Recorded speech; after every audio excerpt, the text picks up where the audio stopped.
নমস্কার বন্ধুরা, দেখো আজকে আমি আর একটা নতুন জিনিস নিয়ে এসেছি।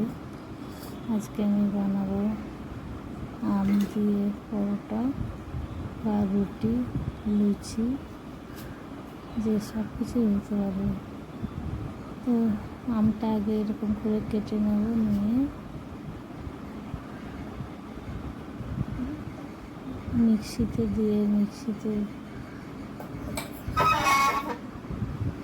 গ্রেট করে নেব, নিয়ে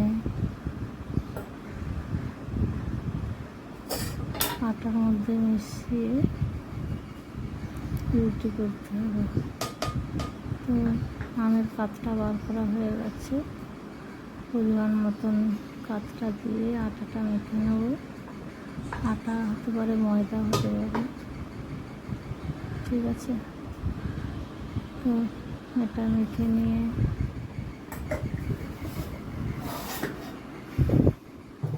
জল দেব না, একটুখানি নুন দেব। জল যদি লাগে দেব, নাহলে লাগবে না। আশা করি জল লাগবে না। তো খুব সুন্দর খেতে হবে, যেমন তালের যা কিছু করি, তালের পিঠে বা তালের রুটি,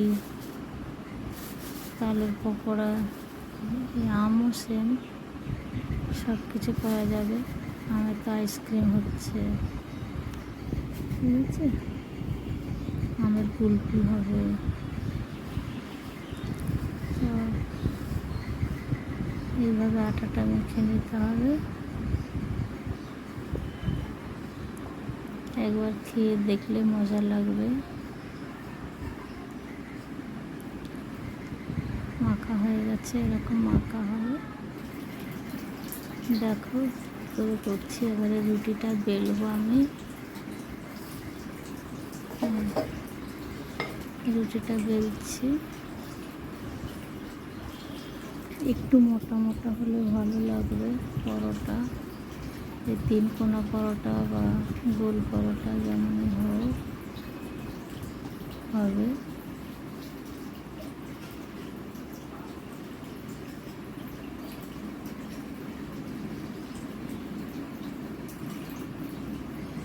গোল গোল বানিয়ে নিতে হবে।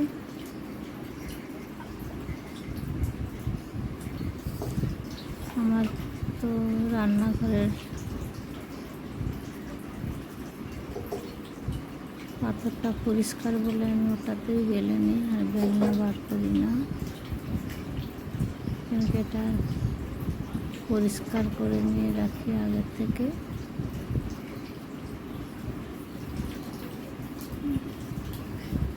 তাওয়াটা বসিয়ে দিয়েছি। এই 3 কোনা পরোটা বেললাম।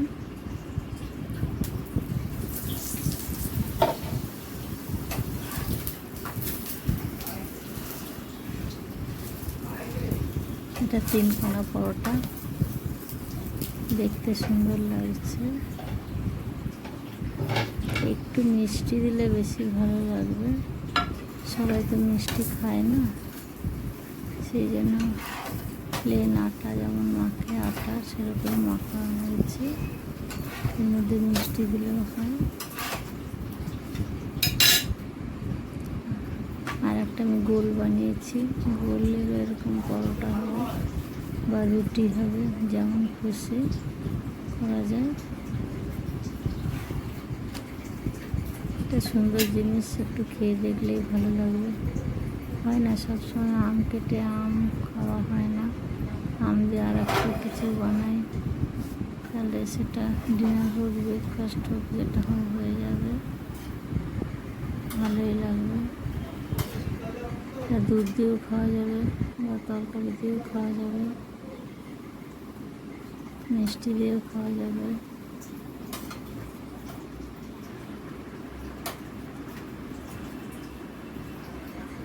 খেয়ে দেখে বন্ধুরা আমাকে কমেন্ট শেয়ার করে বলো কেমন হয়েছে। আমারও ভালো লাগবে। এই যে সুন্দর হয়েছে দেখতে, এরকম সুন্দর করে হবে। ঠিক আছে বন্ধুরা।